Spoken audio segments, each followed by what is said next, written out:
I'm Bill Gentry, and I am here right now in Cambodia at the Gallery, The Colors of Cambodia, which is an NGO type school that I founded about 15, 16 years ago. So welcome to this podcast. And this will be the first in what could be a long number of podcasts in a series of world-changing sort of discussions. I've traveled around the world a lot, and I've lived in Asia most of my adult life. So I'm not just what they call in Singapore, Angmo. I'm kind of a well-traveled dude from America, white guy. So today with me is Marc Gleason. He's a good friend of mine. I've worked with him in the past. He's an excellent conversationalist. He's going to be interjecting some comments and some questions and some ideas because he's in many ways way more interesting than I am. You can tell just by the outfit he's got there. He's just arrived back from the high plains, Spain. Let me see if I can fill the entire screen with traveling.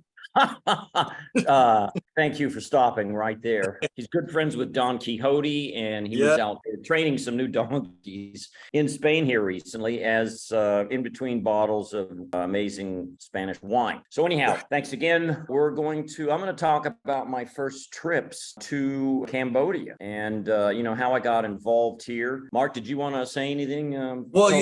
Bill, I appreciate it. I've known Bill Gentry here for about 3 weeks now, and we've become close friends.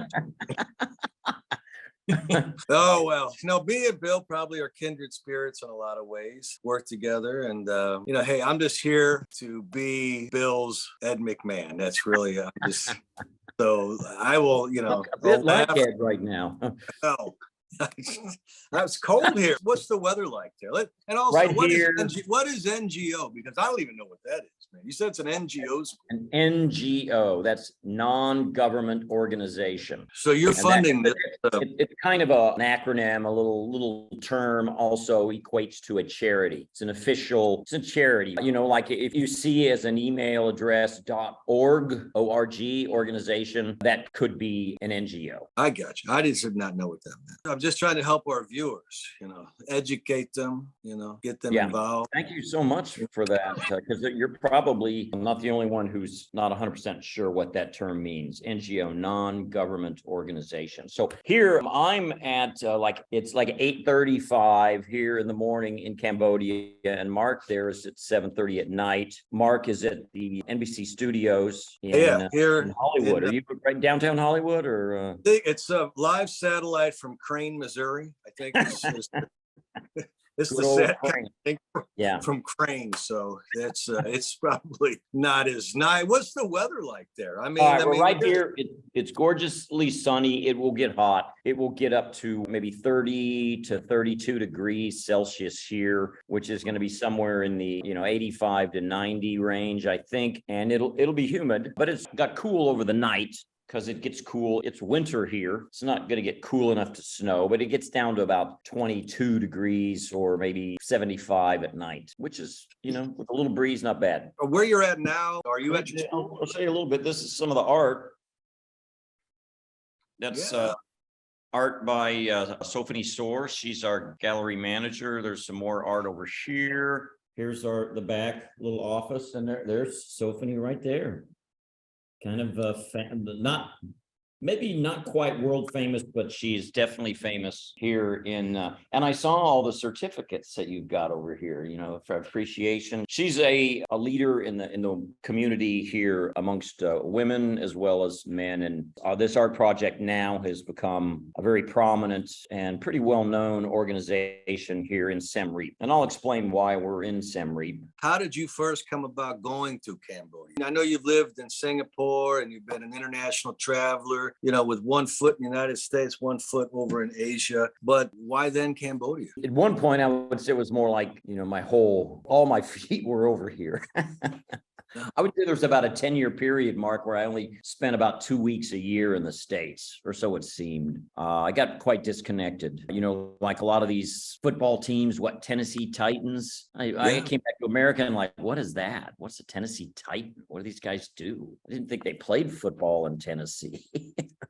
It was moonshine. Anyhow, back to the serious side. The first trip I took here, I believe it was 1999, and I was asked to come along with my wife, Audrey, to help build some houses and just visit Cambodia. I first went into Phnom Penh, which is the capital of Cambodia. It's probably got, I don't know, 4 or 5 million people there now. It's on the Mekong River. And so we built houses for a couple of days, up on stilts. A lot of the homes here are built elevated so the breezes can come underneath the wooden structure and cool it during the day and the night. And so we help build houses. It's still, that kind of project are still going on a lot here. Is this like a humanitarian effort or something like that? I just didn't know if you were over in Cambodia on vacation and you decided to start building a house someplace. I thought you might have to get a permit. No. It was part of an organization called Tabitha, which I believe might still be around. The lady was older 20 years ago, and she also was very involved in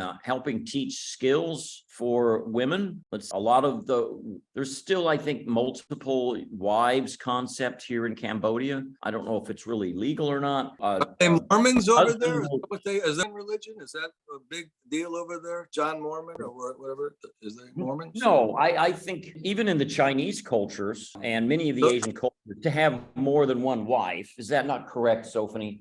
Is it legal to have more than one wife here? It may be legal, but I don't know how they still do it, right? You know what I'm saying? Well, maybe they get divorced. I never heard the term divorce, but there's a lot of the kids who come into our project who have somewhat been discarded by their fathers because their father has moved on to a new wife, creating a new family, and they sort of shove the previous wife and family off to the side. So it's a cultural issue here. I don't know if you want to call it a phenomena or just a fact of life. So what was I talking about? I guess what you're telling me then is that this school is somewhat, I don't want to say for wayward people, but people who are not privileged society there. Well, these are people, from a different, I don't know, is there class, is there, you think of Asia, you think of, and maybe not Indian class systems or caste systems and stuff like that. I don't know if they have that there though, but it sounds like your students are not from the privileged part of society. The concept, I'll get into that as I'll explain why I first came to Cambodia and then how I started this project, okay, and why I started this project and so forth. But okay, so I'm going to go back to talking about this organization, Tabitha. We were building houses for a couple of days, and then we took a trip up here to Siem Reap, which is about a 5-hour drive or so from Phnom Penh. And during that first visit, we went to a school out country. It was maybe 15 minutes outside of Siem Reap. I went to this, and it was called at that time Savi School. It was managed by a man who actually became my first manager of my project. But anyhow, I started going to Savi's school. I visited Savi's school on that first trip, and I was just, I was so dumbfounded and awestruck by the eye-hand coordination that the kids had and the refined detail of some of the drawings they were doing that I saw on the walls. And I go, wow, this is not normal, because I've taught art. I was an art major and I graduated with a fine arts degree, Mark. I don't know if you knew that, but I was living in Singapore. I was living in Singapore as a businessman, working for my family's business. I set up the operations in Singapore, and I was living there. And I was also involved with a satellite company in Indonesia, which I'll probably talk about in another podcast. I had been visiting and donating quite a bit of money to an orphanage in Indonesia. And it was a Catholic church / orphanage attached to that church. And phenomenal man, Father Henri. I would meet with the pastor, the father who ran this whole diocese actually for the Riau Islands of Indonesia. And we're having lunch one day, and he said, Bill, we appreciate your money, but if you're going to be doing something that can really help kids, people, go into these places and give time. They got enough money, so much money, he said, gets thrown at Cambodia. Where does it all go? But go in there and give time. So our business had been running for 5 years or so by that time in Singapore, and I got permit. And so I saw that maybe I had some time. So I talked to Savi back at this school, the Savi school, back in like 2000, maybe on the second second trip I went there and I said, hey, Savi, you mind if I come here every once in a while and help teach your kids some art, some of the knowledge I have, some of the fundamentals and how they can improve their art, because it's a very, for the most part, agricultural society here. Cambodia, I don't know what the percentages are, but it might be 80% of the people are still involved in agriculture as their main way of, making income. So in essence, what I'm doing is I'm teaching, in many cases, rice farmers' kids, and their opportunity for the future, because they don't make a lot of money, is to be a rice farmer. So you got any blowback from the old man, from the parents or anything like that? Like you're teaching their kids skills that are not going to be useful in the rice farming industry? That really hasn't hit here. I've tried to teach in India, and the kids will come up to me in the class and go, "Are you sure this is a smart thing to do? My mom and dad say I should be an engineer or an accountant."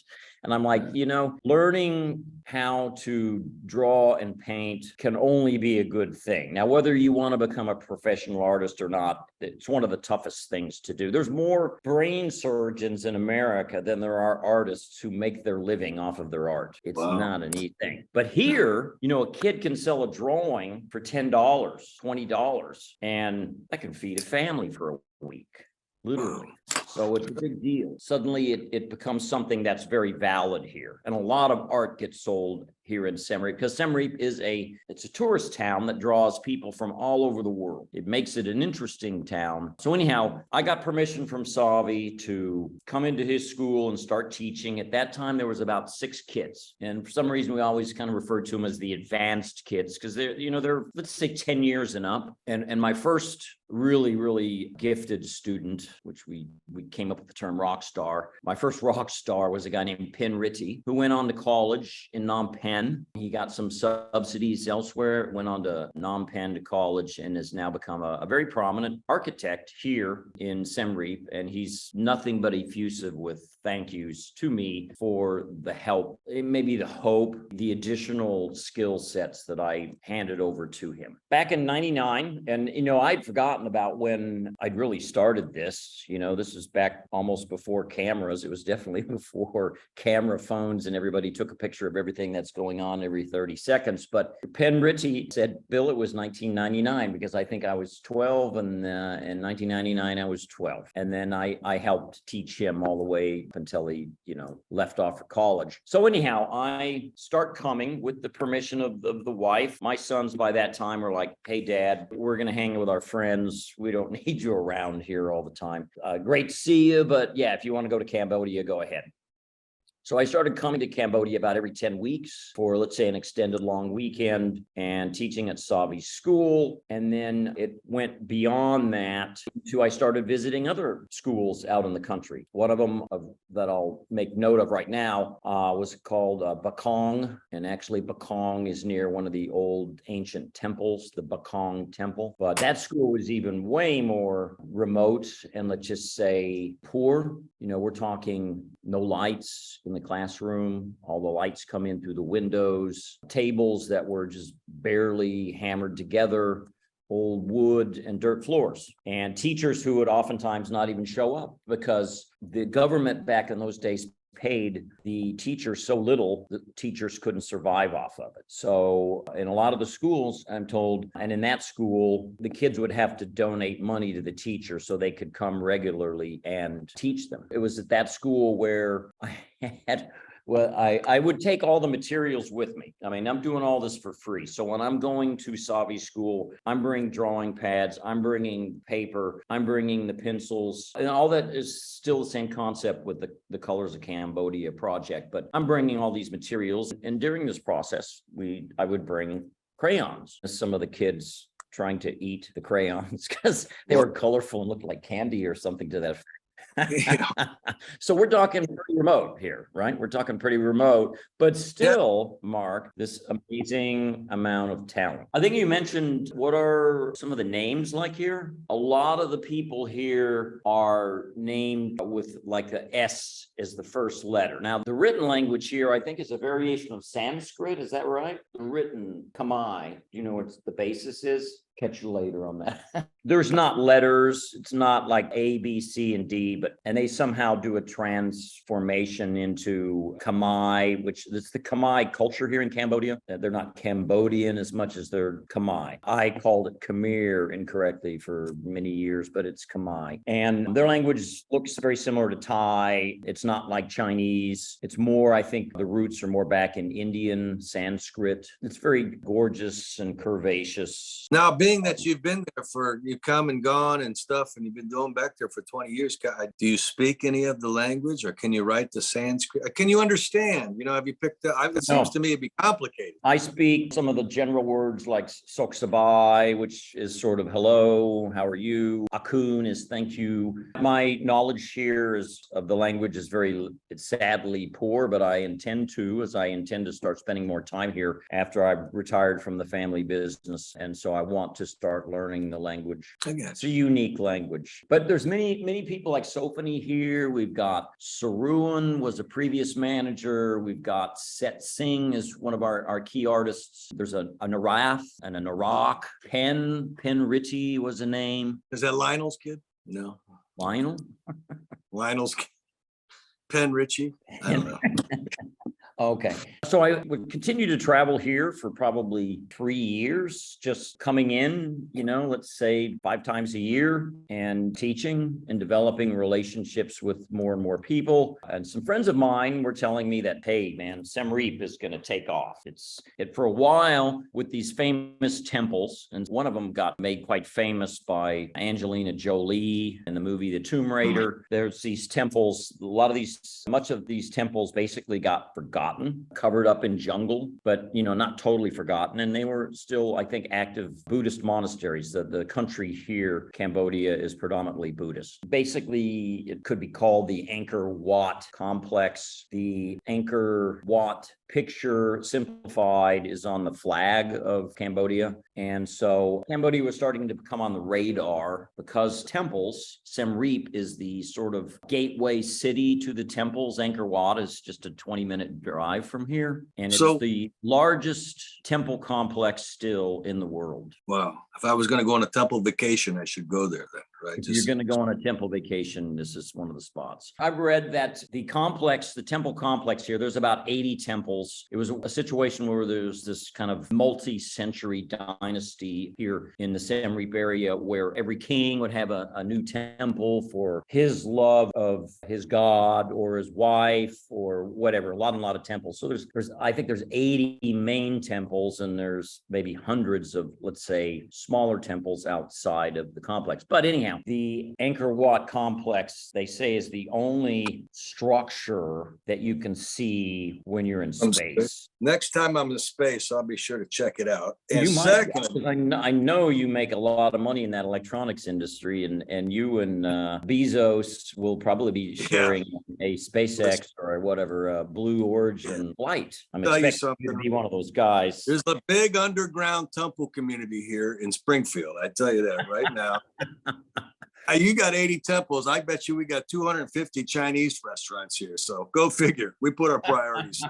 I want to ask you a question. At this point, Chinese food is a religious experience. It's religious. I even went to a Chinese food in a temple one time, and it was delicious. But anyway, so you at this point in time have not put roots down in Cambodia. No, I'm just coming in here, and I know, but you and your company, you bought a building there like 20 years ago. Holy shit, you're crazy. So now you want to put roots down there, Tell me about that. Tell me about this exotic place. We heard that Siem Reap was going to just explode back in. This is a real estate move. Sorry, this is a real estate move. There's you're just looking to flip a building. Hey, come on. All right, insider info. That's privilege.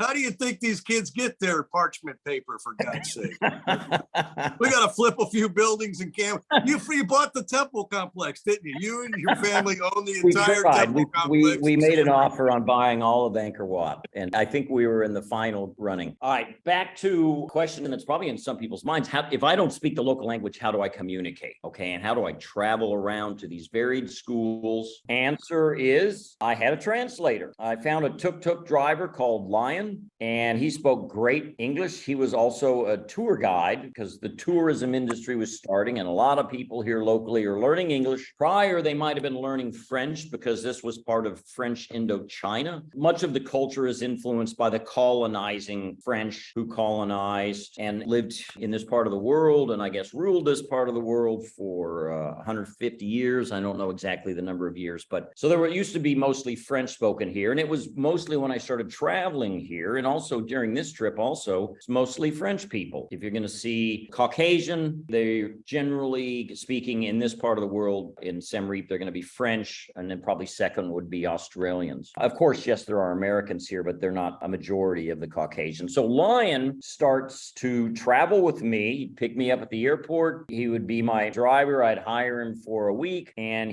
I'm in front of these classrooms trying to explain a concept on a chalkboard. It's an old chalkboard with blackboard, and he would explain and translate into the Khmer language, and that's how I was able to communicate with the kids and teach.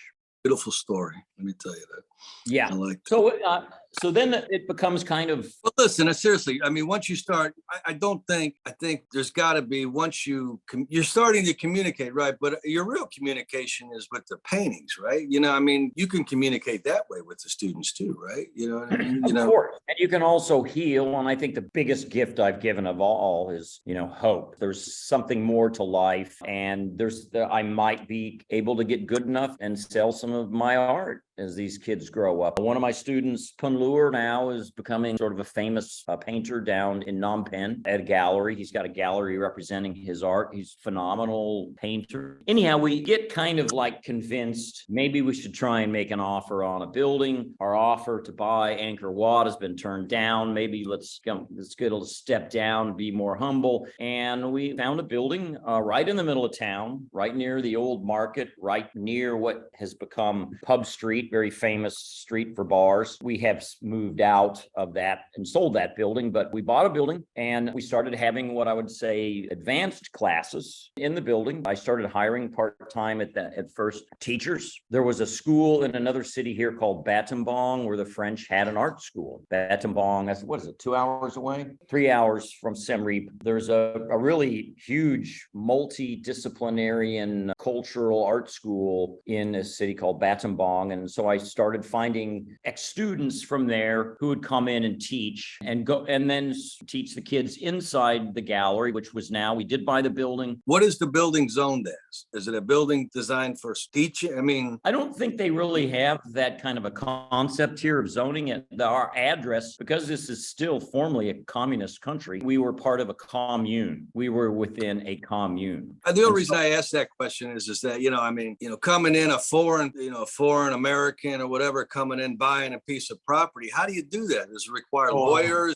This camp, you just don't walk in there and say, I got 14 rubles and 9 pesetas. How you do this? What's happening? Tell me. Okay, that's kind of a long, drawn out explanation. Well, it's on my list of questions here, Bill, that I'm supposed to ask you. So I know I will get to it. Let me finish my previous train of thought. Where am I at on this thing? When you started an art school in Siem Reap, why is Siem Reap? What is there? Okay, we passed that. All right. Now, let me point out behind you that sign. If you lower your head a second, art will save the world. That's one of our trademarked that slogan. And this is one of our sort of iconic advertising posters for the project, Art Will Save the World. I painted that. We had that slogan painted on the top of our building when we first bought the building. It looks familiar. I can't place it, but it looks familiar to me. I'm sure you've seen it in some movies. I'm not sure it made it into the Angelina Jolie movie. I think she was here a few years before me.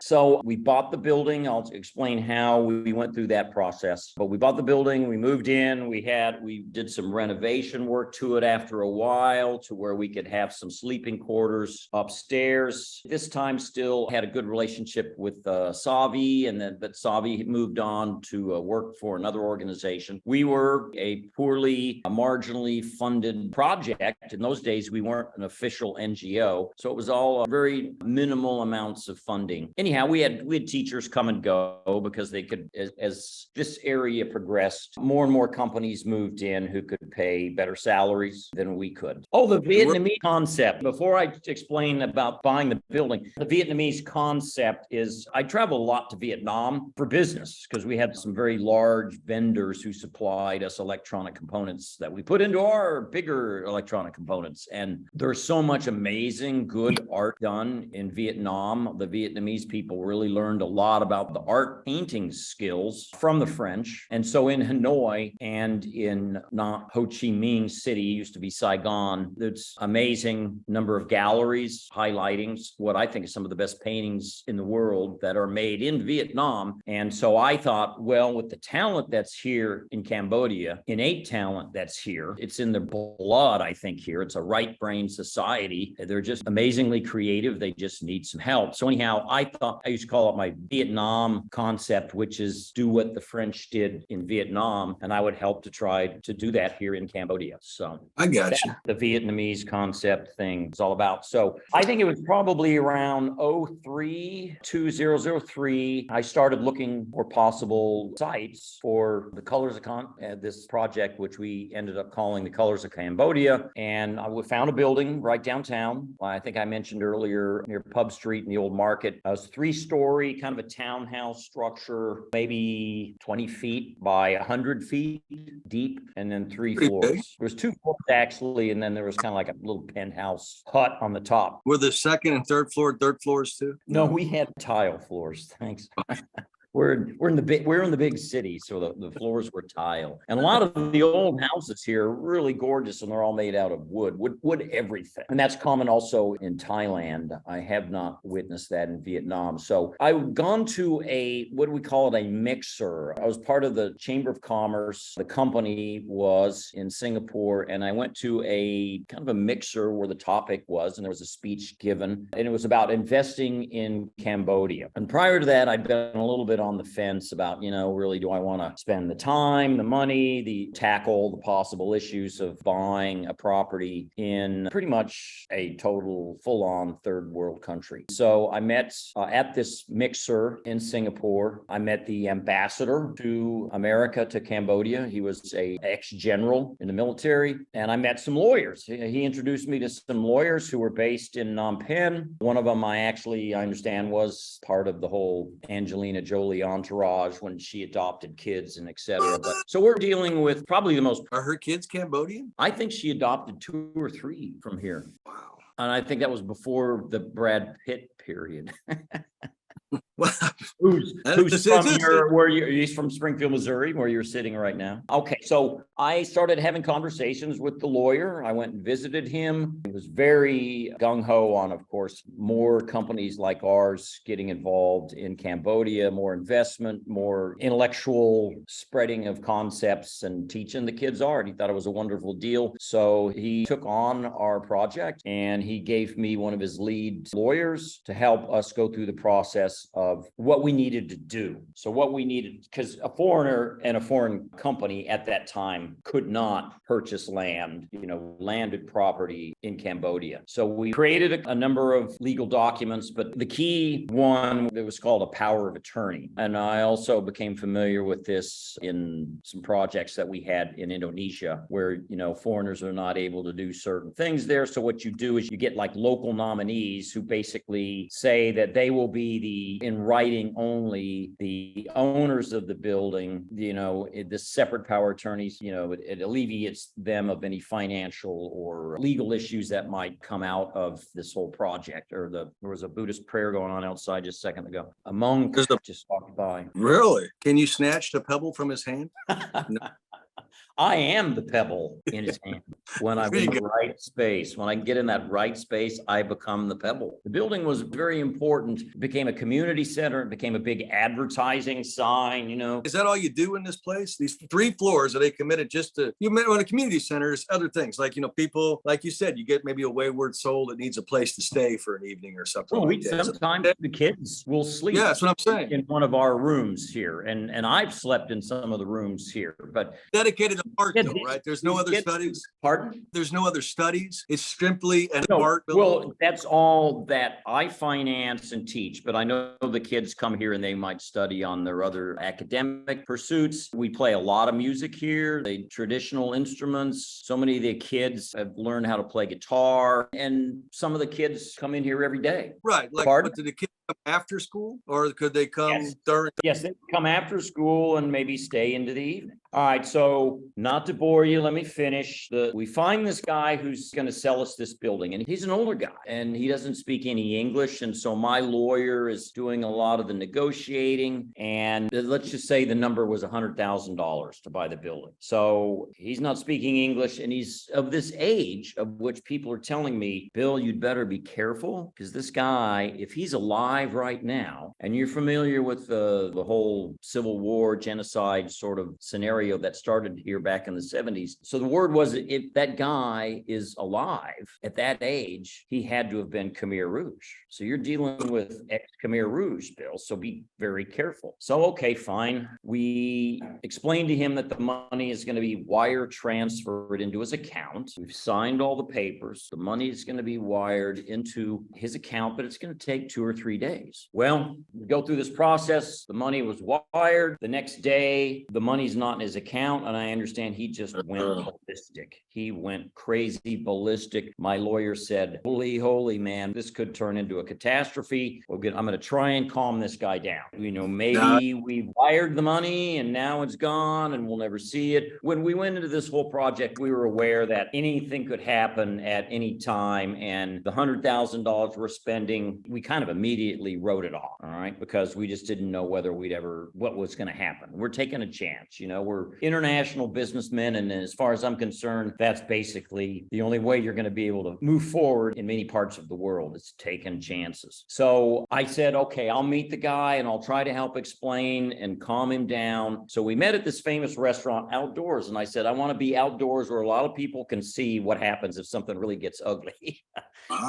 I'll talk about pistols and crap like that. So I meet him right out at the last table, basically almost on the street in full daylight and view of everybody who might be walking by that morning. And he shows up, but he's got nothing but a smile on his face. And he's like, I'm so sorry. I understand. It's translated to me. It's going to take a couple more days. Thank you so much. But I had gone to this meeting, so completely prepared for the worst to happen. It did not happen. You're ready to kill the guy, for God's sake. I was ready to die for this investment, to come and spread the love and the skills to the youngsters of Cambodia. And so that's like 2003. We move in, we renovate. And the other thing I want to highlight before we close this session, Mr. Marc, thank you so much, is we had an art show. We had a kind of a grand opening. And my daughter was here for the grand opening. She come out and stayed here for about a month. And we had a grand opening, and we framed as much as we could, and we filled all of the walls with so many pictures of the kids' art. And at that time, it was, there wasn't a lot of what I would call really excellent advanced pieces of work. Process of learning how to do art and how to teach art is not necessarily a fast one. So anyhow, we go around town, we invite, any guy looks like he's got money in his wallet, come on over to our show. And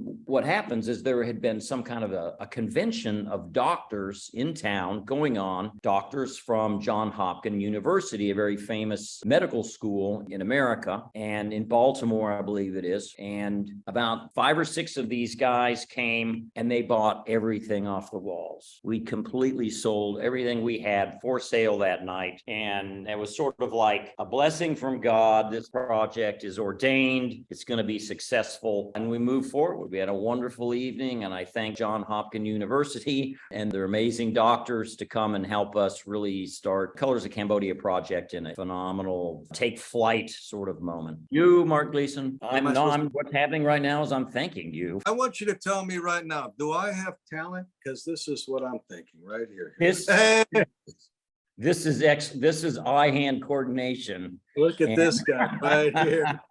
There he is. Ow! I'd say you could be one of my advanced teachers right now. You've got it, man. You have got it. I think so. Art will save the world, Mark. Saving something. Who is Art, by the way? I don't. Weird. He's a close personal friend of mine. He's invisible. He's a little invisible man that lives in my head. He's only this. He's this big. All right. I'll be in touch. And I thank you so much for your time and your comical second nature.